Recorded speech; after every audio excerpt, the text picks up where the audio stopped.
Its capital, called Angkor, is long gone. But the temples built by this powerful civilization are some of the wonders of the world today. That's what I want to see. The Khmer Empire dominated Southeast Asia from 800 to 1432 AD. At its peak, the empire stretched from Vietnam to the Bay of Bengal and north to southwestern China. But despite its wealth and power, the Khmer Empire ultimately failed, its land and temples abandoned. I'm here to find out why. For this assignment, there's only one place to start, and I'm told only one person to start with. His name is Simon Warwick. He's among the world's leading experts in historic stonemasonry. I'm told he's a tough man to track down. He's an Englishman who lives in Italy, who works with the Germans, who spends the bulk of his time here in Cambodia. Now, he told me to meet him at his office. Well, this is his office. Let's go see if we can track him down. Angkor Wat, Cambodia's most famous temple, is actually a huge complex. Just when you think you're approaching the main temple, you find out that you're only passing through an elaborate gate on the outer wall. This place is absolutely amazing. As you approach the front gate, that's all you can see. But then it opens up to all of this, the main temple, which is still 400 yards away. I'm told that Angkor Wat literally translates to city temple, as it used to be surrounded by an urban landscape that has long since disappeared. Simon works for the GACP, a German conservation project. Its mission is to save this Cambodian jewel from the ravages of time, weather, and human contact. I'm hoping that Simon can help me understand how such a masterpiece could be built and then abandoned. Angkor Wat is in fact the world's largest religious monument. That statement alone grabs your attention, but to see it is to believe it. The path leading ever upwards is a demanding journey, with stairways connecting different terraces on different levels. Finally, the center of the temple. It looks like I still have to head up there. Originally, it was a priest who would come up these steps.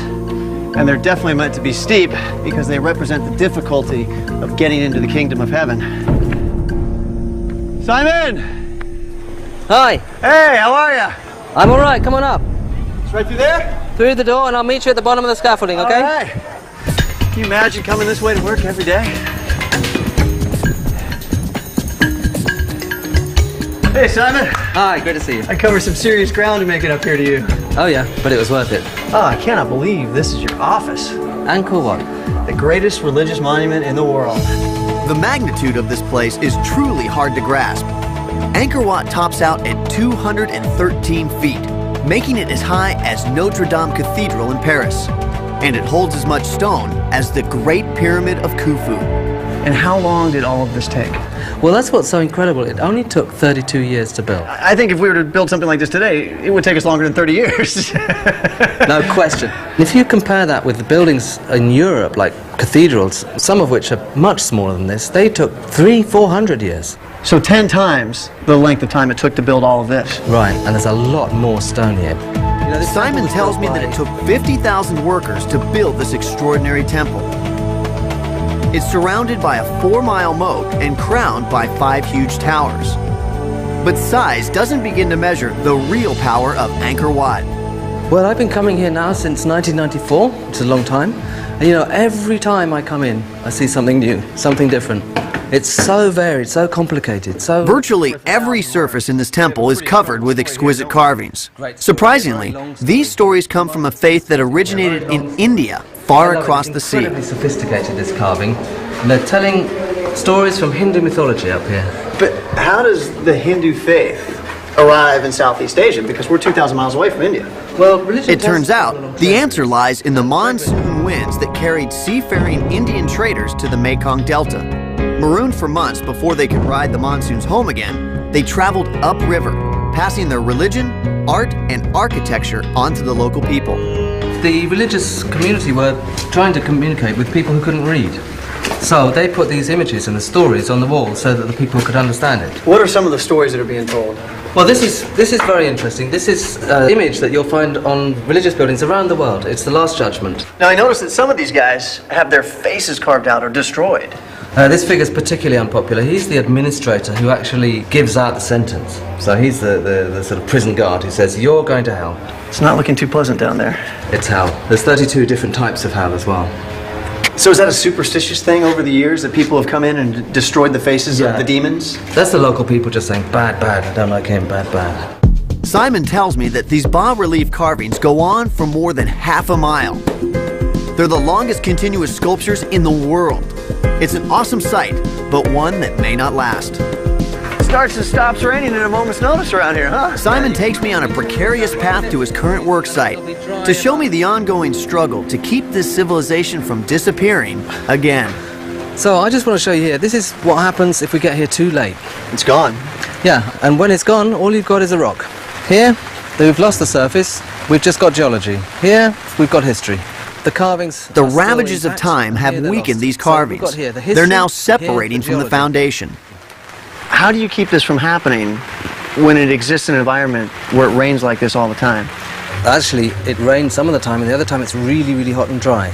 So really the key word here is research. You've got to understand exactly why things are happening, and only then can you understand how to treat them properly. But when you have the biggest religious monument in the entire world, is your work ever going to be done? No chance. So what we've got to do is train the guys here to do it by themselves. I mean, this is their heritage. Their ancestors built it. They should be doing it.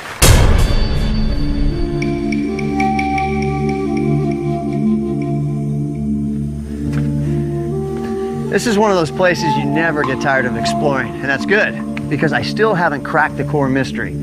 How did a people in the middle of the jungle build one of the greatest stone monuments on Earth? Few places on this planet inspire as much wonder as Cambodia's national treasure, Angkor Wat. But the more I see of it, the more questions I have. Not only did the ancient Khmer construct one of the largest stone buildings in the world, they did it without using any kind of mortar. How'd they pull that off? I'm hitting the road to find out.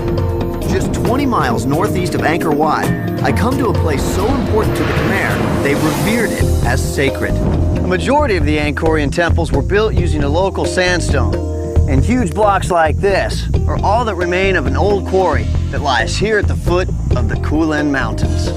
The sacred stone from the Kulen Mountains was used not only for the massive temple at Angkor Wat, but for literally hundreds of other Khmer temples across northern Cambodia. Imagine the manpower needed to cut blocks from these cliffs, drag them into place, and then build the astonishing temples we see today. How did they do it? It's essentially the same question that has puzzled Egyptologists for centuries. But in the case of the Khmer, we may have found a key that unlocks an important piece of this mystery. Angkor Archaeological Park includes about 70 ruins in an area that's roughly 80 square miles. Simon Warwick tells me that in one of these temples, there's an obscure but significant carving. Okay, this is the place that gives us a clue as to how the temple was built. Now you see these guys up here? Yeah. They've got a horizontal beam with a lever hanging off it and then a block. And these guys are pushing the block backwards and forwards, rubbing it on the one below. It's fascinating that there's a clue right here. Would it be possible to build something similar to this to try out the method? Why not? Let's have a go.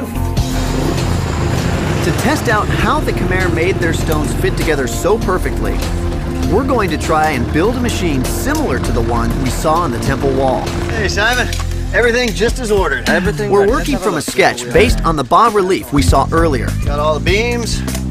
Our laboratory is a local masonry workshop where modern artisans make recreations of the temple carvings. The Cambodians who work here have never done anything like this, but they're curious and willing to help. It's basically a cross beam with a lever. That's right. This will hopefully allow us to lift more weight a lot more easily. Well, what it'll do is it'll take the weight off the top block so that it's easier to move it backwards and forwards. Okay. We get right to the business of building the supports for the crossbeam. But the 95-degree tropical heat makes everything a challenge. What's he say? He said, foreigner a bit slow, do you need some help? How do you say foreigner a bit hot? Barang kedau na. Yeah. Allow the master. My new Cambodian friends generously lend me a hand. With the supports up, we hoist the crossbeam. Our project is starting to take shape. Yeah! We need to tie the framework nice and tight. It's going to support a lot of weight. All right. So there's 200 pounds at least, huh? How do we move the stone? My head. Now we're ready to muscle the first rock into position. Once the bottom rock is in place, we attach the lever. All right. Very well hung, as they say. Yes, this is very well hung. To make it easier to move the top block into position, we drill holes and insert pegs into the rock. Simon says this is exactly how the Angkorians did it. The side ones are for lifting, and the top ones will help us rub it backwards and forwards. Okay. Okay? But the important thing is that this enables us to lift it without having a rope underneath it. So by not having any ropes underneath, that's what would allow them to get the nice, smooth contact. In every civilization in the world, they've always found a system for lifting a block without having a rope underneath it. Because when you put a 10-ton block down on a building, you don't want to have to pull out the rope afterwards.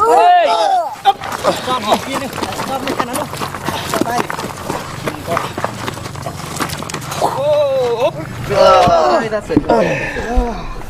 Woo! We just lifted 400 pounds. The big moment has come. We had a plan, we executed it, and it looks just like the diagram. Ready, guys? Up. Now let's see if it works. This feels really uneven. It doesn't.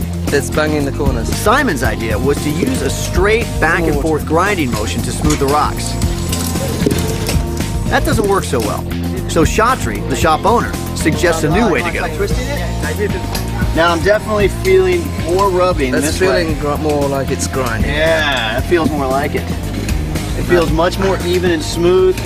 Wow, It's an ancient version of sandpaper. After 5 minutes of grinding, we're ready to see our handiwork. Take it off, Tree.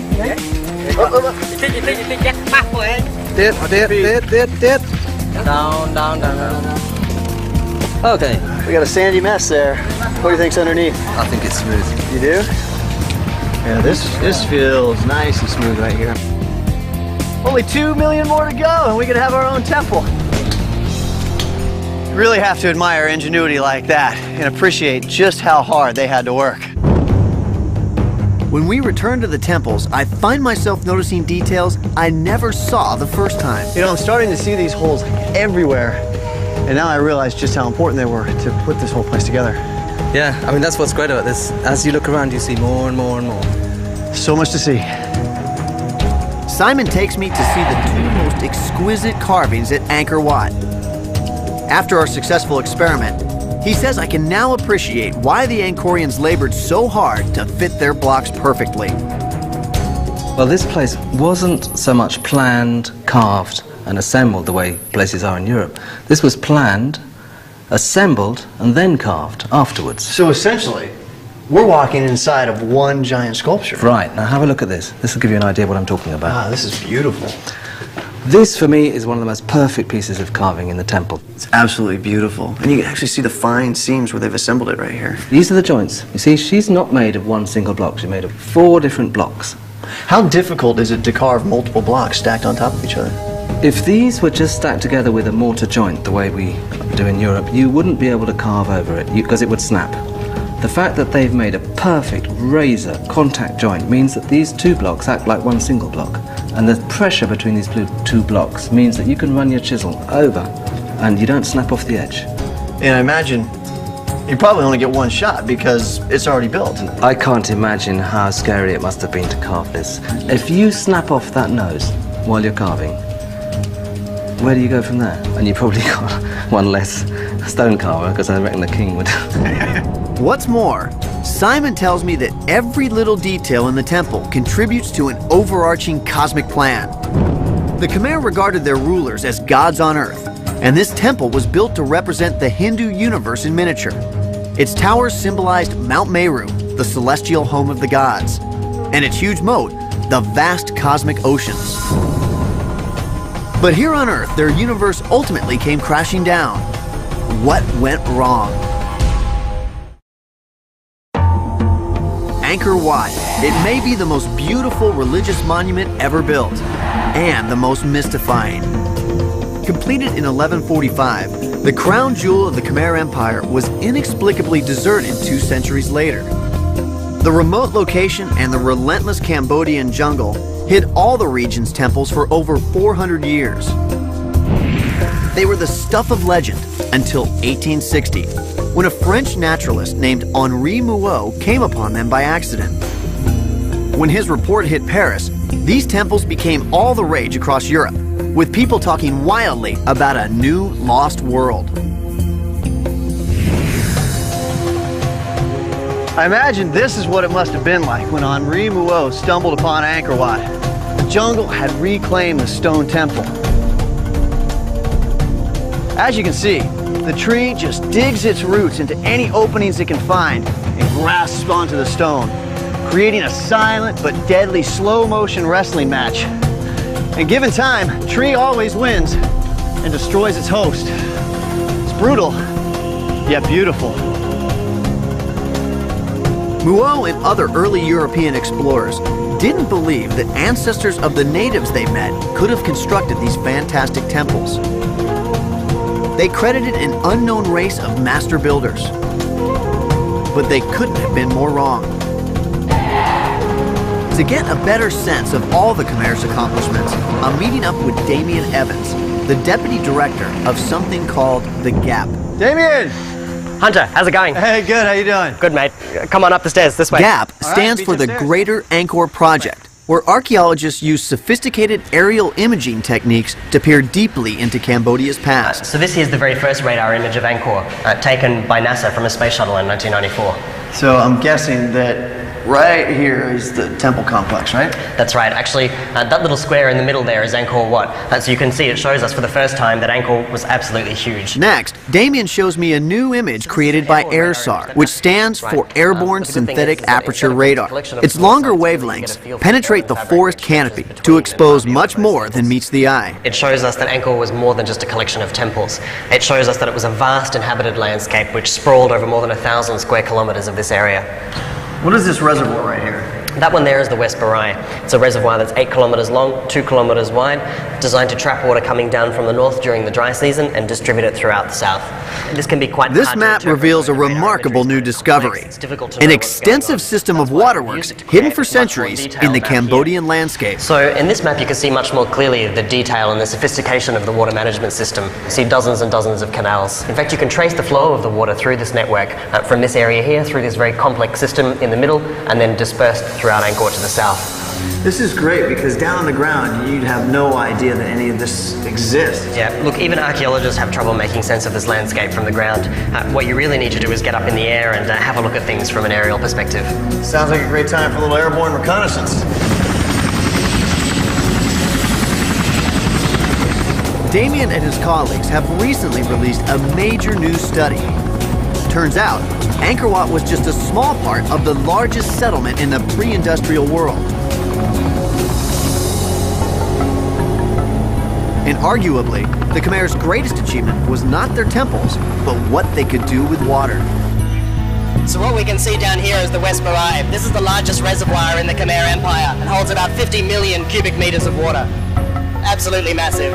How was this created? Did they dam up a certain part of it, or was this all hand dug? A little bit of both, actually. The downslope side was probably a dam originally, and then they formalized it into making it a huge rectangular reservoir by mounding up earth all along the sides of it.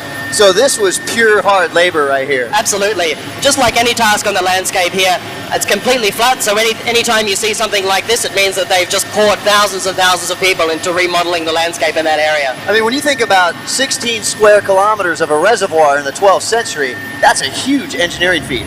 The engineering here is unparalleled. You don't see it really anywhere else in the pre-industrial world on this kind of scale. Turning north, we fly over ancient rice paddies whose boundaries were set 1,000 years ago. What we can see crisscrossing the landscape here is an incredible system of water management that really doesn't exist anywhere else in the ancient world on this kind of scale. Is that what this is right here in front of me? Right. This is actually the main feeder line of water from the headwaters where the rain falls in the Kulan Mountains to the north and transporting it right down into the central temple district. You know, archaeologists have always known about these huge temples. For at least 100, 150 years they've been well studied. What we've been able to do using remote sensing and using this NASA radar imagery is to really come to terms with the scale and the complexity of this water management system. With Damien's help, I now see the landscape is full of clues to the past. It's amazing to consider the skills of these ancient Angkorians. When I first saw the Temple of Angkor, I was blown away. But I literally thought that that was all there is. But now I realize, after being up here in the air, that it's part of a greater civilization that goes on and on as far as the eye can see. It truly is very impressive. From the Kulan Mountains to the temples and rice fields below, this intricate scheme of 1,100 square miles of irrigation and reservoirs gave the Khmer year-round harvests. It made it possible to feed a population of up to 1 million people and brought its rulers vast wealth. From this perspective, we can clearly see how they mastered their environment and even catch a glimpse of a temple still shrouded in jungle foliage. And how many people have ever been to this temple, you think? Maybe half a dozen people, I think, would have been to this temple on the ground. And this area is littered with things like this. This is one of several hundred temples like this. So right now we're heading up to the north of Angkor towards the Kulan Mountains, which is the source of the water for the Siem Reap River, which feeds the central temple zone. What you're going to see up here is pretty impressive. Our pilot goes in for a close-up before landing us on top of the mountain.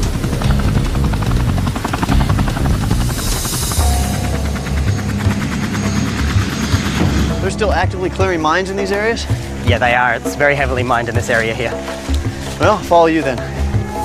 Due to its strategic location, this area is riddled with landmines.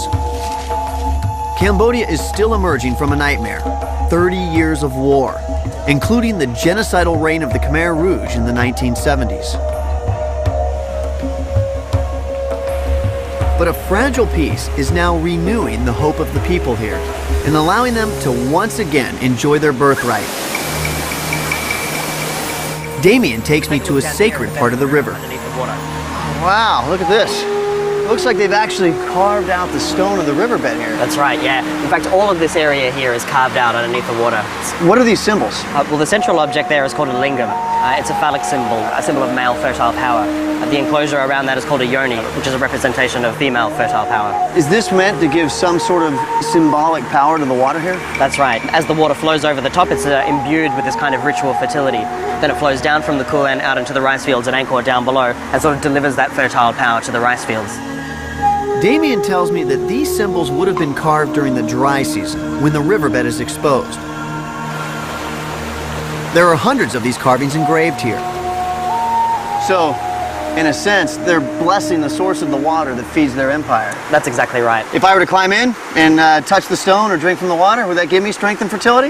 Look, I don't know about that, but I'm pretty sure it would make you very sick, so you'd need all the help that you could get, I reckon. Now that I understand the spiritual importance of the water here, I want to get another look at that spectacular waterfall. These are just the smaller ones up here. It goes down, and like the bigger ones are down there. These are the headwaters of the Siem Reap River. It's called the Ganges of Cambodia, and now I know why. Like the holy river in India, people come here to be renewed in both body and soul. It's not hard to believe it's a little bit of heaven.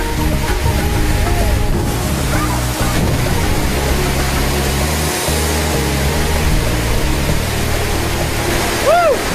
It is so forceful underneath that waterfall, but you can't appreciate it until you're actually standing right under it. And this is the exact same power that fueled the Khmer Empire. It's absolutely amazing.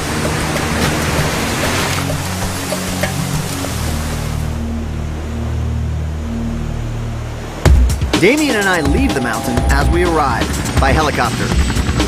Driving back into town, he explains how water and rice were the keys to the Khmer success. Would they have used the canals for agriculture?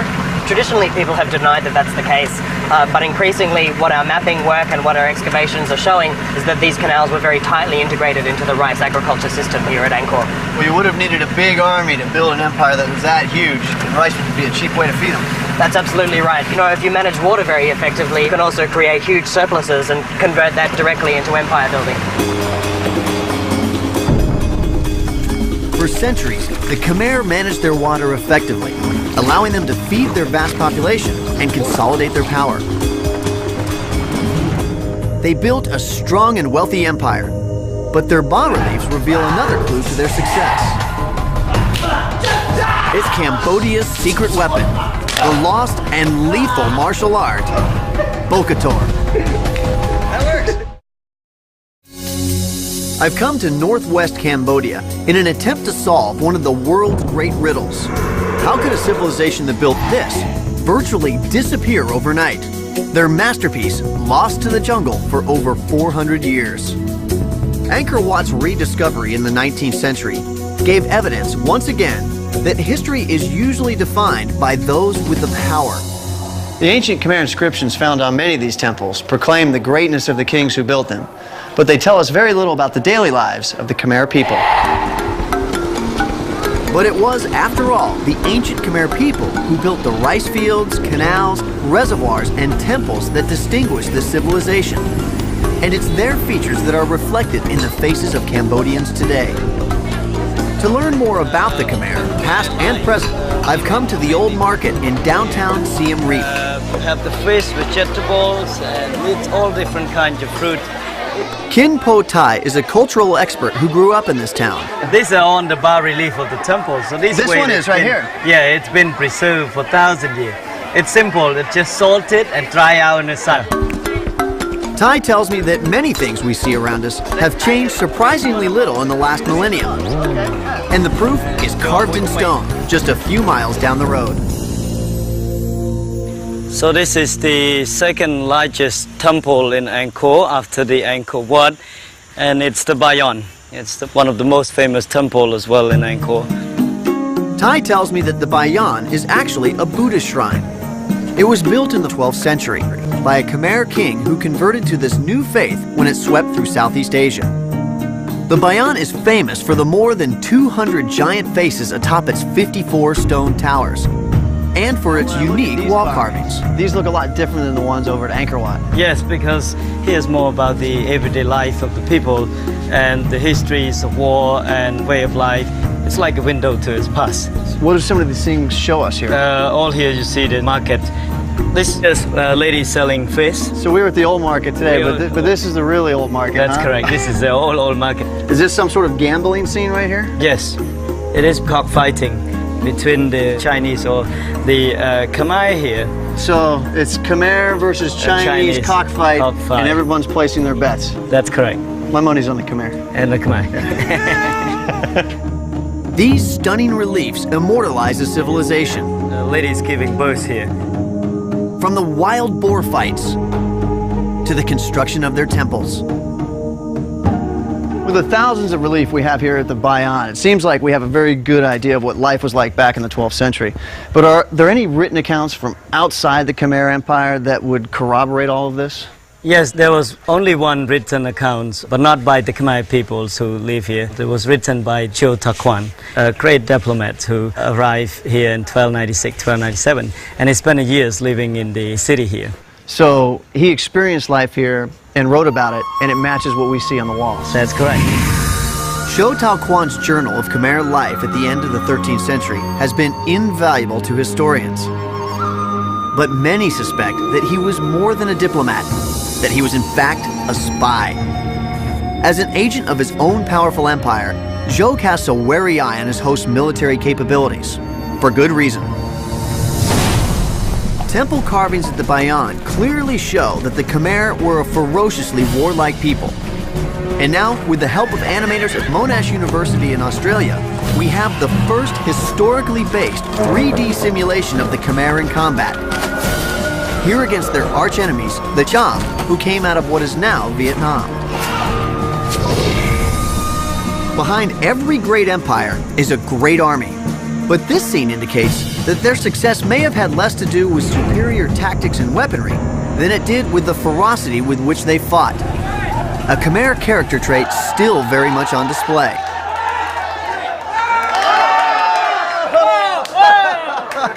This is typical of so many houses and stores here in Cambodia, as Pradal Saray, or kickboxing, is their national sport. But we've uncovered a form of fighting that even these martial arts fans haven't heard of. It predates modern kickboxing and goes back to the time of the Angkorian warrior. Speaking of warriors, this is one dude you do not want to annoy.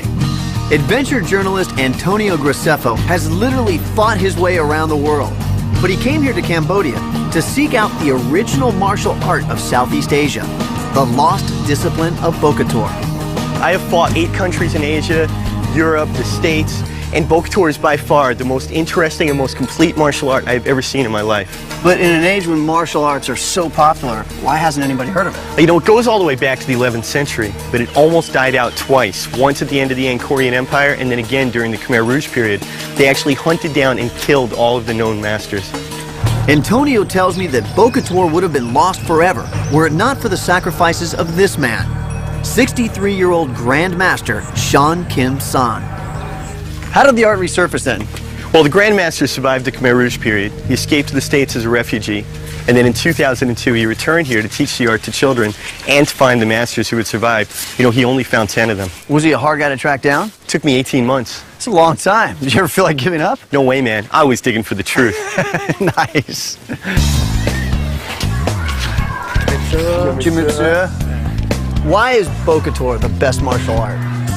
Bokator ដូចជាវាយតែយើងវាយចុះពឹមពឹមចាប់លើកឡើងមកពឹមទាញមកកាត់កប I'm a believer, but what does that mean?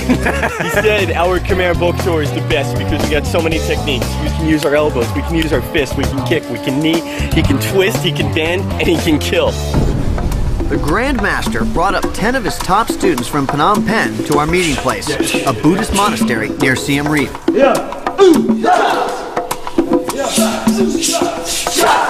It actually looks like it's an in-close fighting technique that you need to be very close to your opponent in order to strike. That's right, that's right. Bokator is unique in that they can fight very close to the elbows, knees, and then also grapple when they come in close. Looks, when executed properly, to be pretty vicious. It is, it is.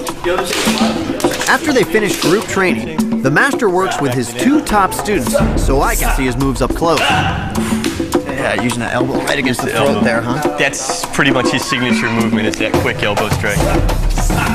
Ooh. See that? Yeah, I mean, it's all quick and body control, huh?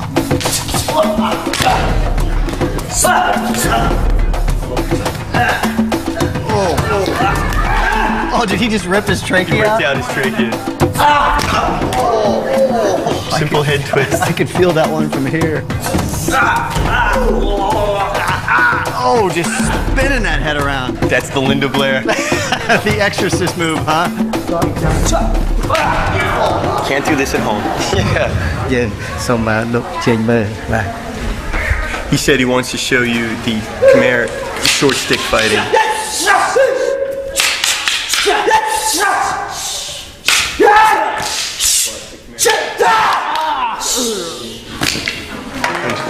So you want to try some? Yeah, let's walk before we run. We'll put the sticks on hold and let's start with some elbow moves. Maybe we'll start by crawling. Okay. Take it easy on me. Oh, I'll take it easy. I like you. Here comes the black belt. Okay, punch. Okay, so I can block here. Okay. And I can come in with my elbow here. Okay. Yeah. And I would let go. You would let go. They come down and As you observed before, there's a lot of techniques we're going to control. Yeah. I'm going to bring them into a knee or into an elbow Yeah. or whatever. Because when you do that, I mean, just the way The weight, you, yeah. the way you have control. I mean, there's not much I can do to fight it. And it's painful. If I were to come in here like this and Yeah. try and grab you that way, Yeah. how would you defend What against would I it? do? Yeah, I'd probably headbutt you. Oh, there you go. So a lot of this is predicated on your attacker coming in and kind of throwing blows. But That's right. what if I were to kind of just be charging at you like a bull? It'd be like fighting my sister. Oh, really? Okay, so. I hope you like your sister. In their demonstration of Bokator, these modern-day Khmer warriors give me plenty of evidence why their ancestors were so successful in building and defending their empire. But even these skills didn't save them from their fate. Despite all their power, wealth, and knowledge, the Khmer Empire ultimately failed. The city and its temples were abandoned, and the jungle swallowed all that was left. But what were the forces that led to the downfall of the Angkorians?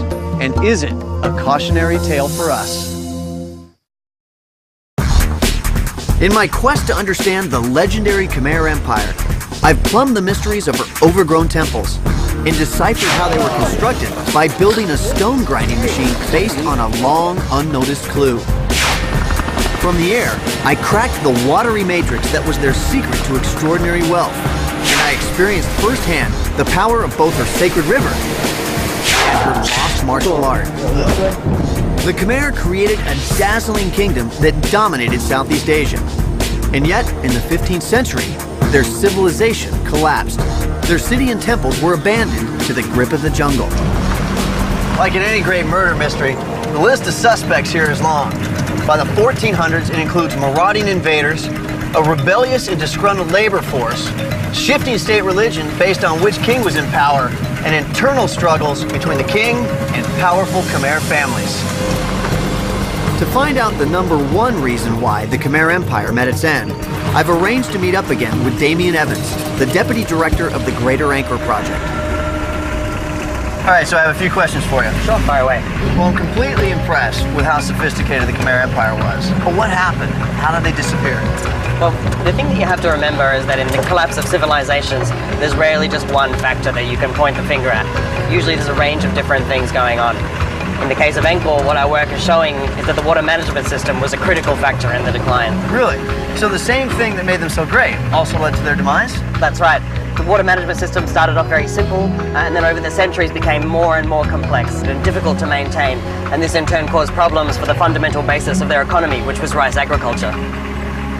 According to Damien, one thing led to another. Overplanting of rice fields led to deforestation, which led to soil erosion, which caused huge amounts of debris and sediment to rush downstream, blocking up the canals and reservoirs. Raging and flooding broke down the entire man-made watershed. The result? Famine in a city of as many as 1 million people. Hang on. All right. That looks like a great way to cool off. The water actually comes from the Siem Reap River way down here. Now, is this water wheel something that you guys built yourself? No, I'm not exactly sure who built this, but in any case, it's just a hypothetical reconstruction of technology that they may have used during the Angkor period to move water from very low places up to much higher ground. It's important to remember that this is not a natural river. This is an artificial canal which was built by the Khmer people. So this is one of those canals we saw from the helicopter? Exactly, yeah. This is the big one that we saw from the helicopter yesterday. The important thing about this site is it shows us the difference between the water level of the river way down there and the original level way up there where we got out of the Jeep. As the water receded, ancient technology like this could not have kept pace with the needs of the Khmer. As you can see, not a huge amount of water actually comes out of this. These little tubes and the water that they contain obviously wouldn't have been enough to fill rice fields or the moats of temples like Angkor Wat on a regular basis. So what we're seeing is a drastic change in the canal structure over time. Exactly, yeah. I mean, this is just a very clear example of a river down cutting. And if you have the water down there and the rice fields and the moats that you need to feed the water into are way up there, then obviously you're going to end up in deep trouble. This is just one example of it here, but probably the clearest example of it is just up the river a little bit. We should go take a look. Okay. To see hard evidence of what brought down the Khmer, Damien and I jump in a boat.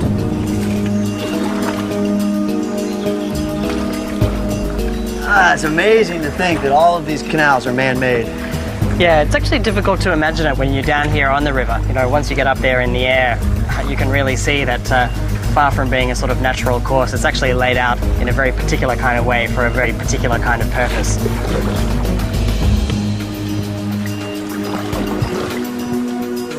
Damien points out that this hill represents the difference between what the water level of the river once was and what it is today. So what do we have here? Believe it or not, this is actually a bridge. These are its arches right here.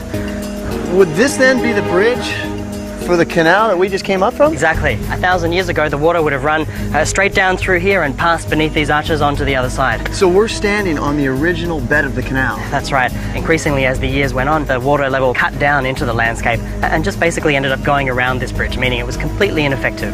This is a drastic change. Yeah. Is this happening all across the empire? It is. The thing is, when you start to get unpredictable water flows, things like flooding, too much or too little water, which starts to cause this down cutting and these diversions in the rivers, then all of a sudden you end up with extremely serious problems. Is it fair to conclude from all of this that the Khmer could have over-engineered their empire? I think with the evidence that's coming to hand now from excavations and from the aerial surveys, I think it really supports that conclusion. So I think what you're saying is probably a fair assessment of what actually happened here. The widespread failure of the Khmer's complex water system also left them vulnerable to attack. Their enemy to the north, the Siamese, successfully sacked Angkor in 1431. A year later, the royal court and Khmer people abandoned this site, moving south to where Cambodia's capital of Phnom Penh is today. For 600 remarkable years, these temples were added to and adorned. With their abandonment in the mid-15th century, however, one of the world's greatest building programs came to an end. But unlike other lost civilizations that have succumbed to the jungle, the Khmer's greatest temple, Angkor Wat, held on, with the help of a very special group of people. The truth is, this place was never fully abandoned. After Buddhism was adopted as a state religion, this site became a place of pilgrimage. Even after the last Khmer king left, the monks stayed and arduously worked to keep the forest from swallowing this great temple. And it's through their 4 centuries of effort that Angkor Wat is still here today. For many, Angkor Wat evokes a romantic tale of a 19th century explorer stumbling upon a lost civilization. But I came here to plumb the deeper mystery, to finally understand the real story behind the rise and fall of an amazing empire. Today, the Cambodians are so proud of their legacy, they're the only country to adorn their national flag with an image of a ruin. Angkor Wat, the ultimate symbol of majesty and mystery.